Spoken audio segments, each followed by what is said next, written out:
उम्मीद करता हूं कि जिस प्रकार से आप सबके सहयोग से हमने 6 माह में, खासकर 3 माह में कुछ निर्णय किए थे। 3 माह आप सबकी जानकारी में है, आचार संहिता के दरमियान चले गए, लेकिन उसके बावजूद भी सीमित दायरे के अंदर जो शासन की व्यवस्था हो सकती है, लोकसभा का इतना बड़ा चुनाव कराना, और जैसे मैंने पहले भी कहा था कि ये हमारे लिए बहुत बड़ी चुनौती थी। लेकिन मैं आपका भी आभार मानता हूं, सभी इससे जुड़े हुए पक्षों का भी मानता हूं और विपक्षी दल के लोगों का भी मानता हूं कि सबके साथ मिलकर के चारों चरण के चुनाव में किसी भी जिले में ऐसी कोई घटना नहीं हुई जिससे हमारा ये लोकतंत्र का पावन पर्व कहीं कलंकित हो। मुझे इस बात का संतोष है। सभी पक्षों ने अपने अपने ढंग से चुनाव का प्रचार किया, अभियान चलाए, अलग अलग आयोजन हुए, लेकिन इनाल सब मिलकर के ये पूरा आयोजन शांतिपूर्वक, जो मध्य प्रदेश की पहचान है, उस प्रकार से ये अपना एक रूप लेके इसने अपना बेहतर परिणाम देकर के संतोष व्यक्त करते हुए, और एक और खास बात, यशस्वी प्रधानमंत्री को भी मैं धन्यवाद देता हूं कि हमारे अपने इस लोकसभा के अच्छे परिणाम के बाद उनने अच्छे से प्रतिनिधित्व दिया है। 6 मंत्री हमारे राज्य से बनाए हैं, इसमें 3 कैबिनेट और 3 राज्य मंत्री। छठा एल मुरुगन जो राज्यसभा कोटे से आते हैं, आप में से कई लोग जानते हैं, कई नहीं लिख पाए थे, तो मैंने इसलिए बार बार कोट किया है।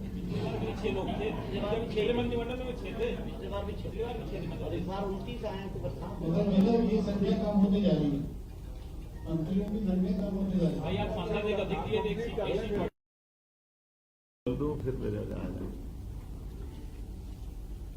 माननीय प्रधानमंत्री ने जैसा हमारे इस चुनाव के दरमियान कैंपेन किया था, और एमपी के मन मोदी, मोदी के मन में एमपी, हमने सबने भी उनकी भावना के हिसाब से अलग अलग काम को बहुत गति से बढ़ाया था। आपकी जानकारी के लिए बता दूं, केन बेतवा लिंक योजना के माध्यम से विश्व का पहला नदी जोड़ो अभियान अपने इस मध्य प्रदेश और यूपी की धरती से प्रारंभ होगा, और इसी में हमने 12,000 और 5,000 2 अलग अलग टेंडर इसके जारी भी कर दिए, और वो स्वीकृति की स्थिति में आ गए हैं। बड़ा बीच में फॉरेस्ट के लैंड का एक इशू था, जिसके कारण से उलझा हुआ प्रकरण था, लेकिन फॉरेस्ट को दूसरी लैंड उपलब्ध करा करके हमने इसका ये जो बीच का संकट है उसको बाहर करने का प्रयास किया है। मुझे एक और बात जानकारी देते हुए आनंद है कि पार्वती कालीसिंध चंबल योजना, ये राजस्थान और मध्य प्रदेश के बीच 20 साल से उलझा मसला था। तत्कालीन जल शक्ति मंत्री श्रीमान गजेंद्र शेखावत जी की मौजूदगी में मध्य प्रदेश और राजस्थान के सीएम के साथ उनके अपने मंत्रीगण, हमारे मंत्रीगण और सबने मिलकर के 50-50% के आधार पर 35-35 हजार करोड़ के अलग अलग प्रकार से अपनी अपनी भूमि में इनके डेमो की श्रृंखला बनाते हुए ये एक बड़ा काम चालू किया, जो बड़ी परियोजना है पीकेसी के नाम से। इसका पूरा हमारा चंबल का, मालवा का, ये पश्चिमी मध्य प्रदेश का हिस्सा बहुत लाभान्वित होगा। एक और बड़ा प्रोजेक्ट 1956 का बना हुआ गांधी सागर डैम, जिसमें 50-50% की जल राशि के आधार पर बंटवारा हुआ था, लेकिन कुछ कमी रह गई। उसके लिए भी हमने इशू उठाया और इस पर बात कर रहे हैं कि भाई जमीन हमारी ज्यादा जा रही है और पानी का उपयोग हमको कम मिल रहा है, तो हमारे किसानों की दृष्टि से चंबल का पानी का हमारा हक भी और बढ़ता है। इस बिंदु को रेस करते हुए हमने इसमें मीटिंग भी की है, और मुझे लगता है कि इसका अच्छा समाधान निकलेगा, ताकि मंदसौर, रतलाम, नीमच, इन जिलों के अंदर लिफ्ट इरिगेशन के माध्यम से इस पानी का उपयोग भी हम करने वाले हैं।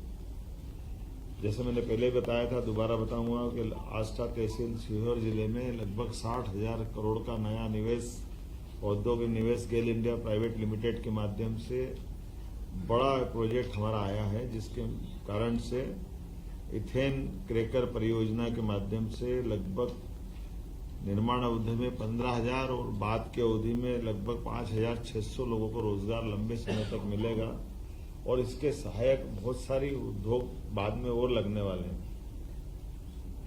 कुल मिलाकर के जैसे मध्य प्रदेश में 283 औद्योगिक इकाइयों को 508 हेक्टेयर भूमि हमने आवंटित की।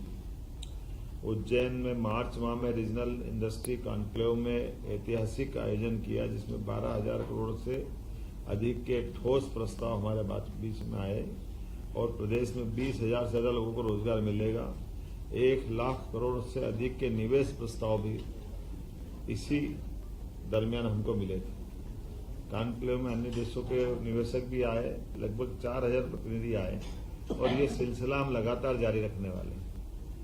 इसको रीजनल कॉन्क्लेव के माध्यम से हम देख रहे हैं कि जहां भी हमारे जबलपुर, ग्वालियर, रीवा, अलग अलग और इंडस्ट्रियल बेल्ट भी डेवलप होते जाए। अर्थव्यवस्था की दृष्टि से मध्य प्रदेश का अपना जीएसटी का कुल राजस्व 19,051 करोड़ रुपया प्राप्त हुआ, जो हमारे पिछले वर्ष से 26% ज्यादा है।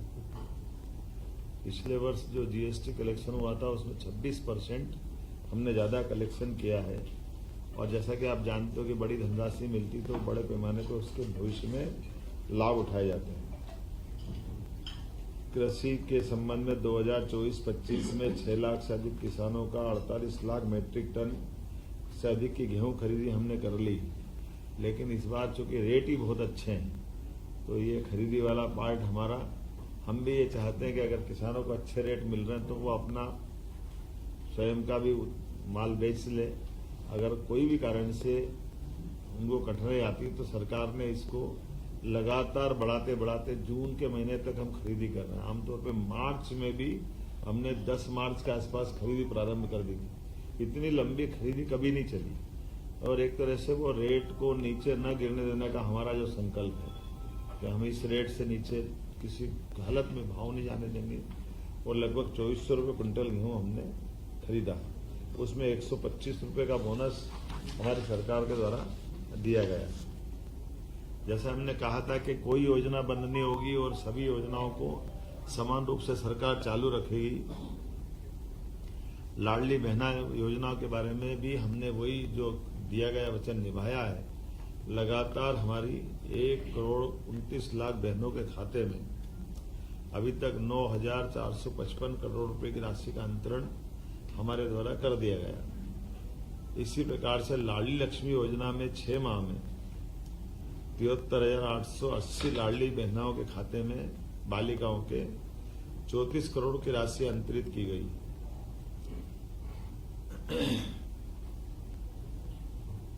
रसोई गैस सिलेंडर के लिए 45,90,000 बहनों के खाते में 118 करोड़ की राशि का अंतरण किया है। आपकी जानकारी के लिए कि बहनों को जो हमने कहा था कि 450 रुपये में गैस सिलेंडर देंगे गरीब बहनों को, तो वो हम बराबर दे रहे हैं। चुनाव में बहुत झूठ बोला गया कि ये नहीं दे रहे हैं। हमने उनको चुनौती दी थी कि बताएं ये पैसे जा रहे हैं कि नहीं जा रहे हैं, और ये मैंने बताया आपको कि 118 करोड़ रुपया उनके खातों में गया है। और छोटी मोटी संख्या नहीं है, 45,90,000 लाडली बहनें हैं जिनके खाते में ये रसोई गैस का सिलेंडर का पैसा गया है। शिक्षा के मामले में जैसे हमारी सरकार ने जीईआर में देश के औसत से भी आगे अपना स्थान बनाया है, राष्ट्रीय औसत से, उसी प्रकार से नई शिक्षा नीति में जैसे देश में सबसे पहले मध्य प्रदेश आया था, 55 एक्सीलेंस कॉलेज इसी सत्र से पूरे प्रदेश में हम खोलने जा रहे हैं, जिसमें पीएम उत्कृष्टता महाविद्यालय में उन्नयन में जिस ढंग से काम किया है और इसी से जुड़े हुए 12th पास 75% अंक लाने वाले 90,000 विद्यार्थियों को लैपटॉप के लिए प्रति विद्यार्थी 25,000 रुपये की राशि भी हम लोग देने वाले हैं, जिसके माध्यम से वो गुणवत्तापूर्ण शिक्षा ग्रहण कर सके। उनके जीवन में ये लैपटॉप के माध्यम से नई तकनीक के आधार पर उनकी दक्षता और अच्छी बढ़े। रोजगार, प्रदेश में चुने हुए 11,000 उम्मीदवारों को एक साथ हमने नियुक्ति पत्र दिए थे। 7 लाख युवाओं के रोजगार दिवस के 5,000 करोड़ के ऋण राशि उनके व्यापार व्यवसाय के लिए उपलब्ध कराई है और स्टार्टअप को प्रोत्साहन कर रहा है। आपकी जानकारी में कि खनिज से हमारा अपना प्रदेश सरसब्ज है। ऐसे में खनिज के अधिकतम ब्लॉक पूरे देश में सबसे ज्यादा कहीं नीलाम हुए, तो मध्य प्रदेश को भारत सरकार ने लीडर ऑफ इंडिया के नाते से नंबर 1 की स्थिति में रखा। सबसे ज्यादा नीलामी करने में मध्य प्रदेश ने एक अपना विशेष स्थान बनाया। आपकी सबकी जानकारी में होगा ही सही कि हमारे पुलिस बैंड पूरे प्रदेश के कई जिलों में खत्म जैसे हो गए थे। तो 26 जनवरी, 15 अगस्त या परेड पुलिस दिवस, शहीद दिवस, ऐसे कई अवसर आते हैं जब पुलिस को पुलिस बैंड रखना चाहिए। ऐसे में हमने विशेष अभियान चला करके हर जिले में पुलिस बैंड के गठन की पहल कर दी है और इसी के कारण से लगभग प्रदेश के 1300 कला साधकों ने वंदे मातरम की धुन बजा करके ताल दरबार में भी संगीत का रिकॉर्ड बनाया था। खजुराहो उत्सव में 50वें नृत्य में 1484 कथक कलाकारों ने सामूहिक प्रस्तुति के वर्ल्ड रिकॉर्ड बनाया। पुलिस थानों की सीमाएं भी बदल करके आजादी के बाद पहली बार जनता के डिमांड के हिसाब से नजदीक के पुलिस थानों के अंदर वो कंप्लेन करने जा सकते हैं। उसकी सीमा बदलने के लिए हमने लिमिट बदलाई थी और थानों की गुणवत्ता अच्छी रहे, इसलिए 10 थाने भारत सरकार ने भी जो सिलेक्ट किए। मुझे खुशी है कि देवास का हमारा थाना भारत सरकार के चुने हुए 10 थानों में से भी एक आया है।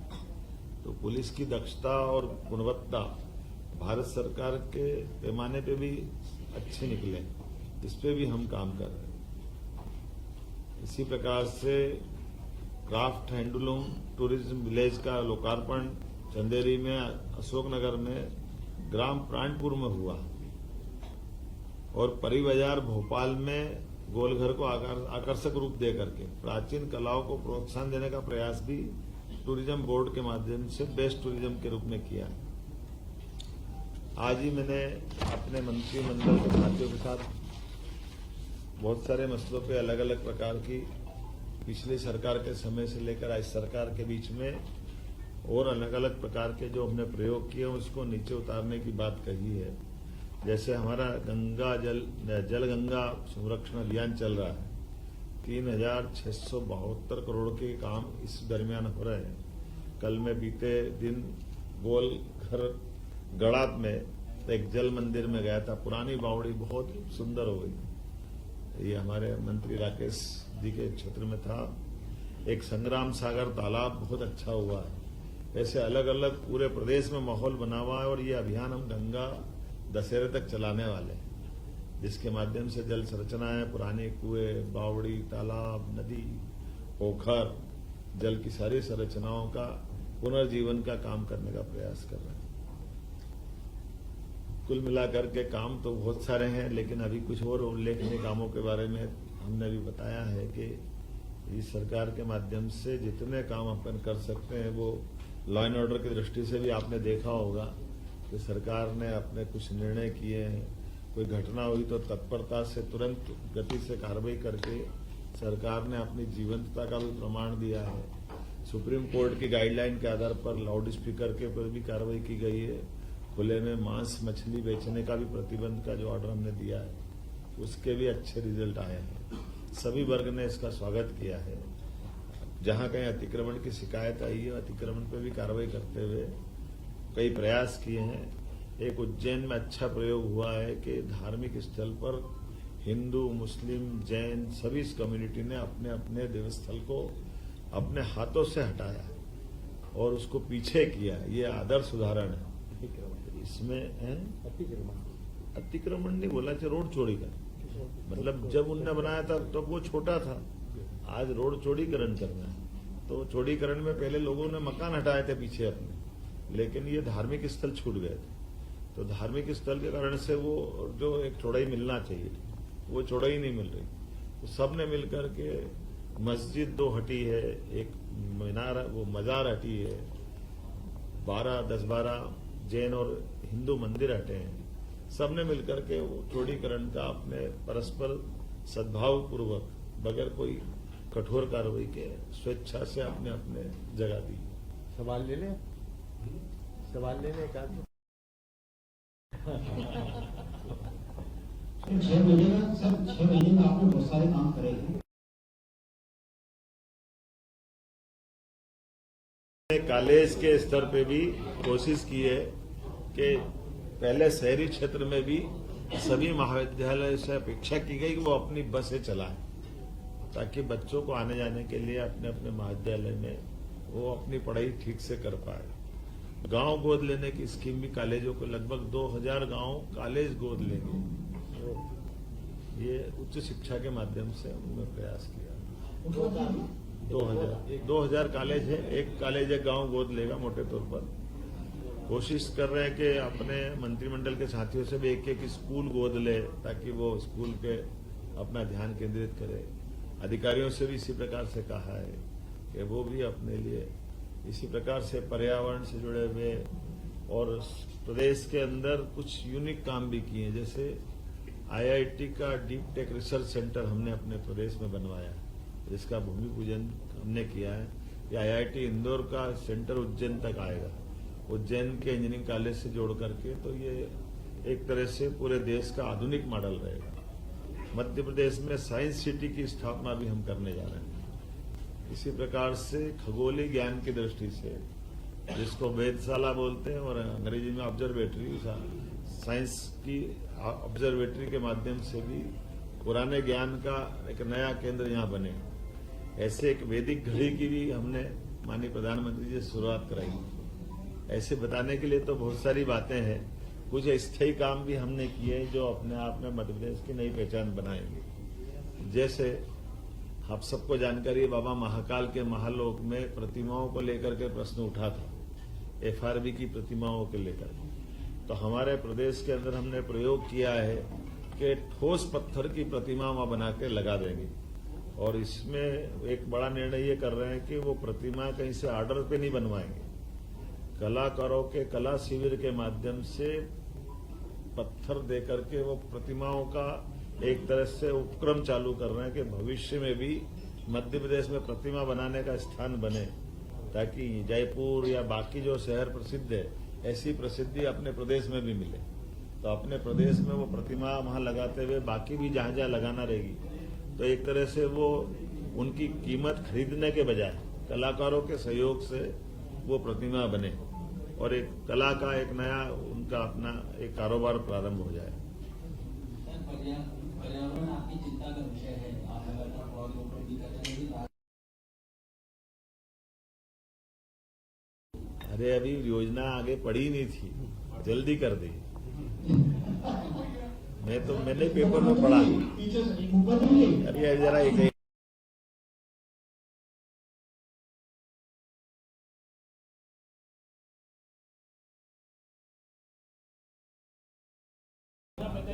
ये मान के चले कि पर्यावरण को लेकर के सरकार बहुत गंभीर है। किसी भी हालत में हरे पेड़ को इस प्रकार से, जो एक डरावना समाचार आया था, ऐसी स्थिति में नहीं रहेंगे। पहली बात तो ऐसा निर्माण करेंगे जिसमें कम से कम पेड़ कटे, और कोई कारण से कटे तो कटने तो फिर भी नहीं देंगे, ट्रांसप्लांट कराएंगे अगर होगा तो। कोई भी पेड़ एक ऐसा नहीं होगा कि किसी को अकाल मृत्यु मरना, एक जगह से दूसरी जगह कोई शिफ्ट ट्रांसप्लांट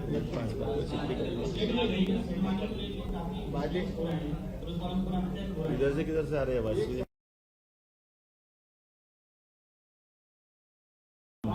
और अपना हाथ खड़ा कर दो, समझ में आ जाएगी। हाँ, वो ध्यान में आएगा, बोला किधर से रहा, इधर से शुरू हो जाएगा। इधर से शुरू। हाँ, यहाँ से ले लो। पहले खड़े होके बोलता हूँ विजय जी कि हम बोल रहे हैं।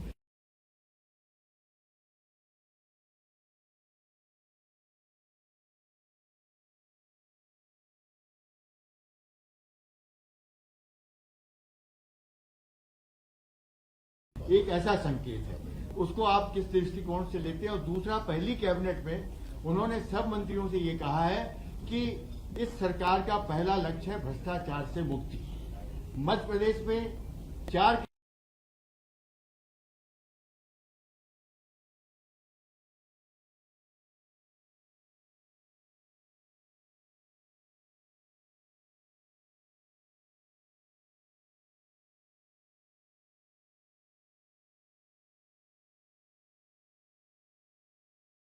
हम हर एक ऐसी कोई चीज होगी जिसमें सरकार को कठोर कार्रवाई करना, सरकार ने अभी तक अपनी, हम बाल बराबर भी पीछे नहीं हटेंगे, लगातार कार्रवाई करेंगे, ठोस कार्रवाई। ये प्रधानमंत्री का ये बिल्कुल सही, बहुत अच्छी।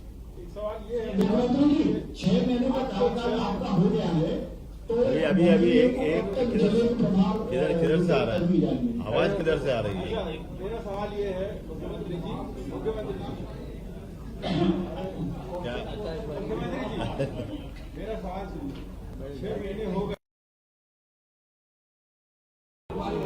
चलो आप जो भी हो वहां तक सुन लेना, मैं बोल देता हूँ। नहीं, प्रभारी मंत्री थोड़ी खड़े हो,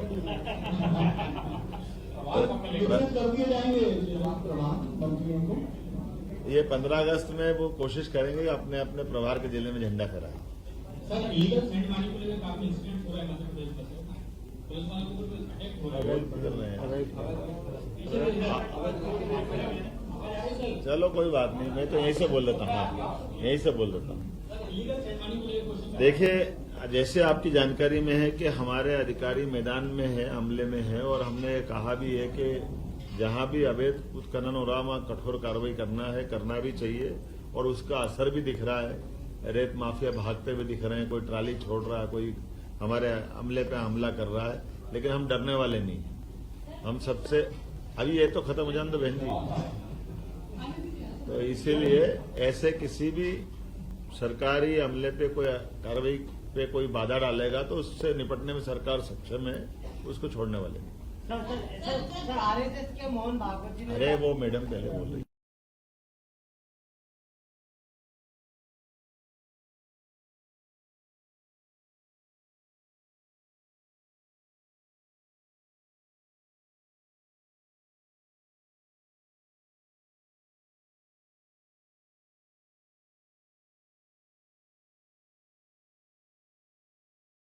बीच में आए वो हमारे वरिष्ठ हैं, हम उस पर गंभीरता से चलेंगे।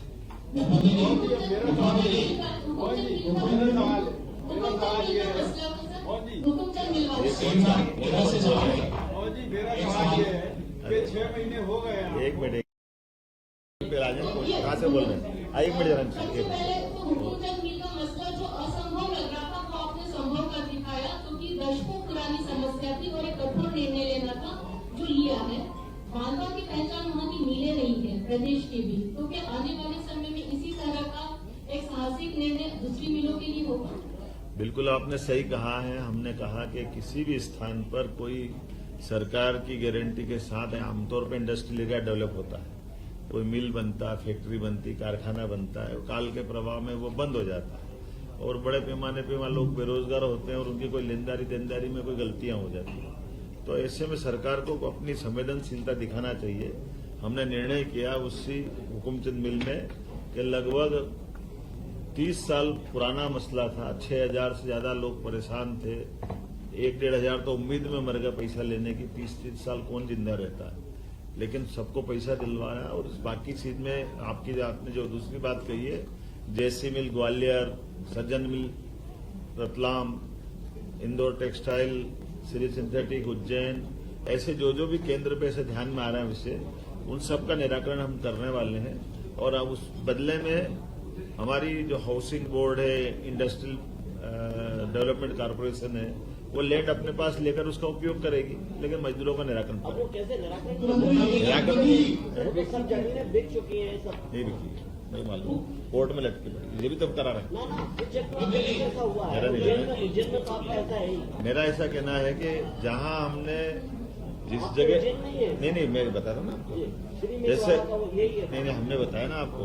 बीडीए का अरे उज्जैन घोटाला जो हुआ। अभी